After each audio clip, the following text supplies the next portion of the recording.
Hi guys, I'm Mike. And I'm Stephen. And this is Indy Fanatics, your home for IndyCar content with weekly podcasts and feature videos. Welcome back to another episode of the IndyCar Podcast, and Racing's back! Not for just 1 week, Stephen. Not for just 2 weeks, Stephen. Not for just 3 weeks. Actually, just for 3 weeks in a row, but 3 weeks of IndyCar! Yeah! Yeah! Jesus. Yeah! Being desperate for racing. Well, we bring like the excitement. That's like our thing. So I feel like I have to be like up here. And because we don't have like Polo to sit next to us this week, we have to like elevate us. By just shouting louder. It's back! 3 in a row, including the inaugural GP at Nashville on the streets, the Music City GP. It's got a bridge! It's got a bridge! It's got a bridge! Yeah, is that it? That's yeah, thank you for joining us for the preview of the Nashville Grand Prix. It's shouty.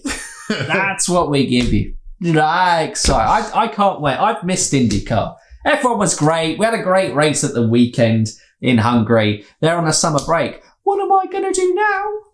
3 weeks of IndyCar, Easy. mate. It's the easiest F1 summer break ever. Ever. Because we've got so much action. We got a title fight to decide. Hey, who's going to win it? And thoughts ahead, obviously, we've seen, maybe I'll put up a long screen now, that Roman Grosjean was doing a virtual lap of Nashville, and it looks kind of speedy and windy. It's got a bridge. And it just, I can't wait to see them roaring round. The music's going to be great. The party atmosphere is going to be great. The guys are just itching to be back on track. It's the first ever time they've been there. It also means that the rookies are on maybe a bit more of a level playing field than at any point this season, because no one's been to this track. I don't know. It looks mega high speed. It's going to be great. It's classic IndyCar speed. It's a narrow circuit, but there's going to be a ton of overtaking. You can just tell. And I think we have to give props to the Music City promotion. Since it got announced, they have been incredible on social media in terms of getting their partners on board with everything, and just how they've promoted IndyCar throughout. I think they have been fantastic over social media in terms of hyping up the series and hyping up this race and getting big sponsors in and going, you know what? IndyCar's coming to Nashville, and it's a big freaking deal. Well, they've got a hometown boy to get behind. Of course. Actually, I'll promote thing. Dale Earnhardt has his podcast, Dale Earnhardt Jr., and go from there. And recently, Joseph Newgarden was on there, and it was a very interesting interview, actually. I've worked part way through. Greg, regular watcher of the channel, recommended in the comments to check it out, and it's been very good. But he's actually from Hendersonville, Tennessee. Wow. It's over. I think it's Hendersonville. It's always been bigged up as Newgarden's home race. Well, he's a Tennessee boy. I feel let down. I feel betrayed. Okay. All right. There you go. But yeah. Turns out no home boy to get behind. It's over. It's his home Grand Prix. Before it was... Get it in the bin! Birmingham, Alabama. But now, he's actually got one in the state of Tennessee, Nashville. It's in the same state. In the same state. Well, fair enough. Close enough to home. Home GP! He's the poster boy of this Grand Prix. And Joseph Newgarden has been the man in form. Doesn't really make a reference, I think, to IndyCar. We laugh at that. It's a video from our childhood that FIFA and Inform. Doesn't really, it's irrelevant. But Joseph Newgarden really should have probably won the last 3 races in a row, but he finally got his first race and Team Penske's first race win of the season, last time out at Mid-Ohio. And you got to feel home race, he's got to be hungry for victory. And we all know that Joseph Newgarden is awesome on the road and street courses. He's in absolutely unbelievable form. But like you said, he could have easily won 3 back-to-back races and been in the championship lead. But instead, narrowly missed out in Detroit, had an incredibly rare failure in Road America, and then finally brought home in Mid-Ohio. He's the man, like you said, completely in form. And you got to back him as one of the favourites for the inaugural Nashville GP victory. Now, another guy that I think is going to be up there in one of the strong contenders this weekend is your man, Pato! There you go, that's the key. Sorry. God, keep the up. clogs were turning a bit slowly there. Yeah, because I think he's been great on the street courses, and I think he really is a real hard racer on the street tracks. And I think out of the two of Pato and Palou, he's watching this. I'm not trying to dig him out, and I think Pato's slightly stronger on the street. Pato! I think he is. I think Palou will get a very good result here, but I think Pato could be a guy challenging for the race win. Pato! Also, one of the performances of maybe that's a bit biased, but in that second Detroit race, how we handled those restarts, McLaren have got something going that they know how to warm up tyres on street circuits. So if the races got a lot of yellows, they're going to be in a very strong position. Mm-hmm. Absolutely, and we've also, if we round up championship contenders, the realistic ones who are in a points position to do so, Scott Dixon could be the one to make his charge. Yep, he's going to have to show up at some point. Yep, and it's been a while since he's won a race, but you can never rule out Scott Dixon for a race win. Exactly, yeah. Outside of that, if we're thinking race winners, the Marcus Ericsson's coming into play, because obviously Detroit is where he's only ever podiumed. Sorry, very harsh, because he got the Mid-Ohio podium at the end there. But, street circuits of feeling Detroit. good about? Colton Herta. Because let's not forget about not the season opener, but the second race in at St. Pete, where Colton Herta absolutely dominated that street race. He did. And the second race at Detroit, he was the guy who largely looked like he was going to take Joseph Newgarden. Yeah. It was only the late restarts that really stuffed him looking like he would easily catch Newgarden and go on to victory. Exactly.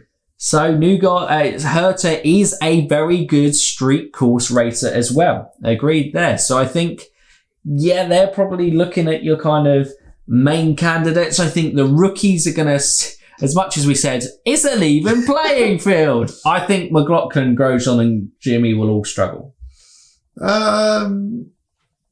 Yeah. Maybe not struggle, but I can't see them competing for Scotty and Grosjean competing for podiums and race wins. Although I do feel like Grosjean, he's shown that he's adapting incredibly well to circuits he's never raced at. Yeah. So I wouldn't write him off for a strong top 10. No, it wouldn't be harsh to kind of write him up. But I do think we'll come on to obviously our rookie pick there. But he probably, out of them, he has the best skill set suited to adapt to it. Indeed he is. Anyone thinking of midfields? Obviously, we got Rinus VKs. We've seen Santino Ferrucci coming back and running in the third RLL car again. Graham Rahal, Takuma Sato, those kind of midfield teams. Connor Daly. Any of that kind of midfield bunch that you think could do well? Save that for my star pick. Save that for a star pick. Spoiler alert! It's one of those. But Rinus VK, I think for me, is another guy you can't rule out. Just so much pace. And is there potential of rumours of Nico Hülkenberg joining Ed Carpenter Racing? Yes. Is that in to drive alongside Rinus VK? Or is some big team come knocking and saying, Rinus, drive for us? Okay. Penske? Shh. Aroma McLaren. Hey, no, that's what we said, didn't we? It would make a lot of sense. It would be a statement. McLaren, yeah. But who knows? Orange as well. Exactly. Just naturally fits. Colour branding. You wouldn't have to change. They would just go full orange car. Full papaya. But I think that's kind of general thoughts. But I'm just really excited to see how they're going to handle it. Looks exciting. I suppose we've left them there. The Penske only with the one win, Andretti only with the one win, but the Rossis, the Hunter Rays, Hinches, especially Hunter Ray and Hinch are kind of big moments, although decisions may have already been made on them, as it kind of feels like the 28 car is being strongly hinted at Roman Grosjean securing that seat with DHL. It sounds harsh, but Hinchcliffe and Ryan Hunter Ray have shown me nothing this season for me to think about how they're going to do this weekend. Wow. I look at a Rossi and I go, will his luck finally change? You know, this could be a weekend that Rossi easily could absolutely dominate. Okay, then Pagano, big 6 races in a contract season. Yeah. We all thought that contract was fairly inbound. It probably still is. But if the likes of VK possibly available, who knows? He's got to show up. Absolutely does. And Power? Power's power. He's willpower. I mean, he's fine, you know? Strong on his quite almost. Sorry, do I see him having a good weekend? A contender. Yeah, not. We know he's got a seat for next year. Yeah, it's not that. Yeah. It was a bit of a weird one because he's had a bit of a rough patch of form recently. Not necessarily his fault because obviously he collided with Scott Dixon. Road America? Yeah. After being starting quite high up. No, mid or high. It was mid or high. Yeah. Stuffed your fantasy. Yeah, but equally he was like 5th or 6th there, wasn't he? Yeah. So he was on for a good weekend and then fell apart. Yeah. Could see Will pulling up. We haven't seen a Willpower pole lap in a while. No. Well, none this season. Yeah, and he's only 5 away from Marco, I believe. Yeah, 6 away from being the all-time pole record holder. That's got to drive you on to be hungry. It's tough to get a pole position now in IndyCar, that's for sure. But yes, I guess that moves us on nicely to podium predictions. Now, do you want to go first or do you want me to go first? You go first. Brilliant. I'm going to back Newgarden to do it. I'm going to back Newgarden to win. Herta 2, Pato 3. Ooh. That's my podium. Okay. I feel a betrayal that I'm doing, but I just got a good feeling about him. Colton Herta as my race winner, followed by Pato Award and Alex Palou to round off the podium. Newgarden not to make top 3. Now you make me feel after like the that. devastation of hearing that it isn't his hometown race. Do you see this race being a key turning point in the title? Because obviously if you start this, it's almost like a 6-race sprint. Well, this triple header is absolutely mega because it's half the remaining amount of races, isn't it? Well, yeah. Which makes Nashville the most important one, because obviously it sets the tone for the triple header. If you have a big crash, you're not really going to have much time to reset, build that confidence up again, going into the next 2 races. Any car repairs as well obviously could come into play and knock you off for a weekend. So, a big weekend for a lot of people. Yeah. A lot of people. So, yeah, okay. Nice podium prediction. So, star performer. Let's go to you first because everyone's chomping at the bit. They can't wait, Stephen. They're like, Stephen, tell me who your star performer is. Tell me now. Was it 4-3 to you in the standings? I thought we were still drawn. No, you took the lead. You did. Ooh. So I think it's 4-3. Oh, it's a big one then. In your favour. For pie and face kids. Oh, okay. Who are we feeling? I thought you decided. No, I didn't. I was just kind of... You're building drama and I've called your bluff. That's basically what's happened. Yes. Well, I feel like I can't go for VK, but he hasn't been in that top 10 for a while, so I'm not going to go for VK. Instead, I'm going to go for Alexander Rossi. Okay. I feel like there's a fair star pick. He has to come top 5, but he hasn't had a mega race this year. So I'm going for Rossi to have a big weekend. Now, for me, because big news since obviously we didn't cover any news last week with the interview. Big news is, and we'll cover this probably a little bit at the end, kind of talking about some of the driver moves, but my star performer is going to be full-time returnee for the 2022 season, Helio Castroneves, four-time Indy 500 winner. Woo! It's a race that's going to be full of energy. Helio's going to be like thriving off it. He's going to be bouncing off it with the crowd. I'm sure they've got a fence somewhere that he can climb. Will he climb the bridge? But he's not going to race win because I predicted that on the podium. But I'm going to back him for a top 5 finish. That doesn't necessarily mean that I don't still get top 5 performer if he makes a top 10 finish.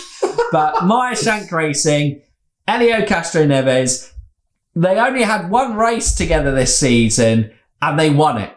So I feel like the good times are coming on through. Second race win for Meyer Shank Racing, confirmed. Apparently not on the podium, but yes.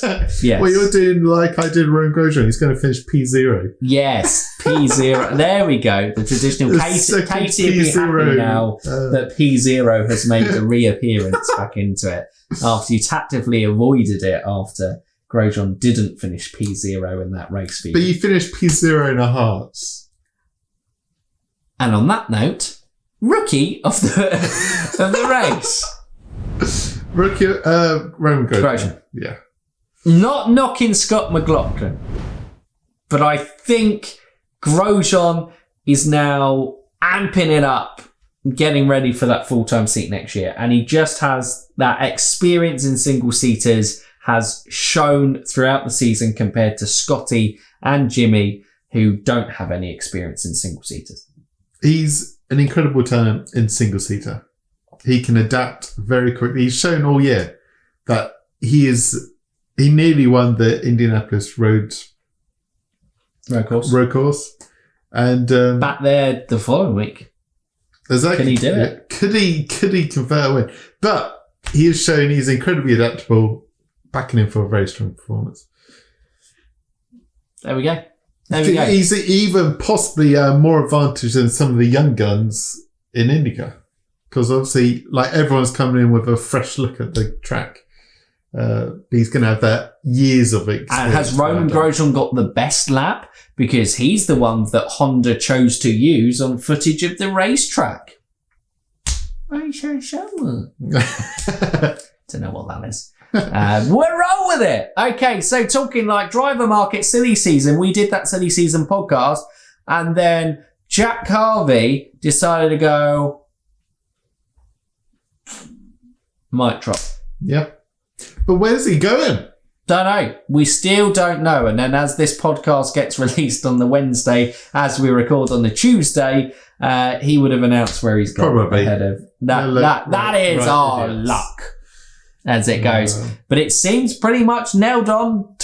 Listening to Dairyland and the racer seemed pretty much kind of glued on it. It seems like Rahal Letterman Lanigan, which seems very interesting with Takuma Sato going out the door into a part-time seat somewhere else. It's a weird one. A very weird move. It kind of feels like as Meyer Shank continue to develop and grow, but I guess Rahal Letterman Lanigan are a more established team within the series, potentially have more funds available, but I don't know. It's an interesting one. But yeah, Jack Harvey's left Meyer Shank. Helio Castroneves, like we said, is signed full-time for 2022. Yep. They do have another car full-time. They're going to have, for the first time ever in the team's history, 2 full-time cars in the series.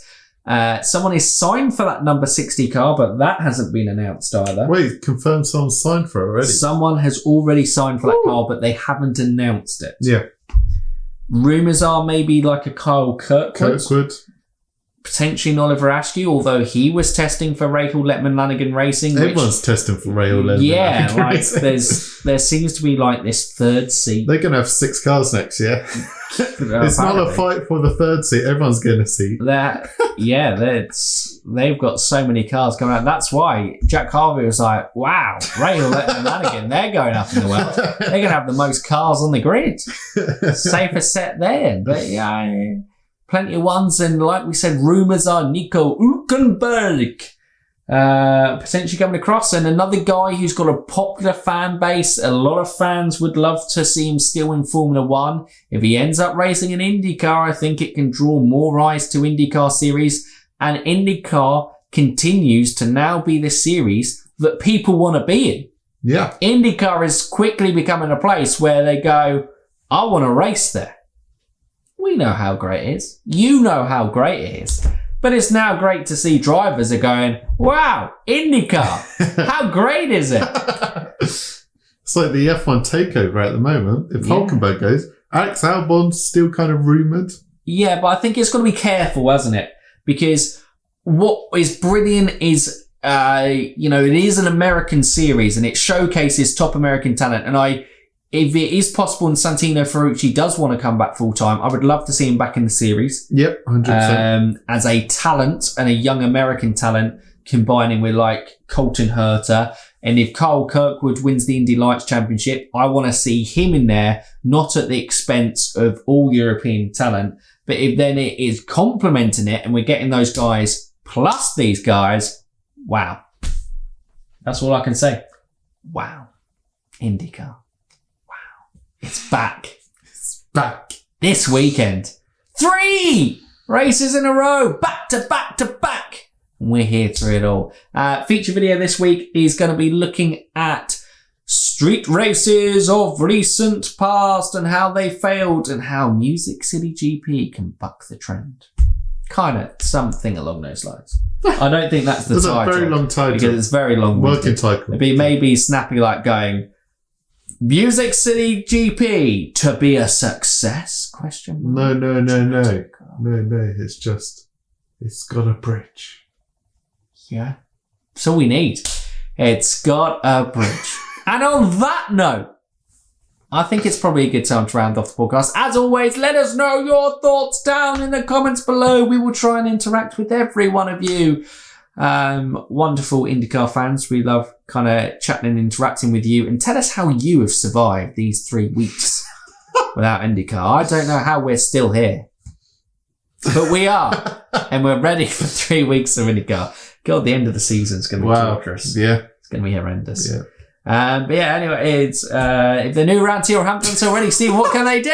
I forgot what we do.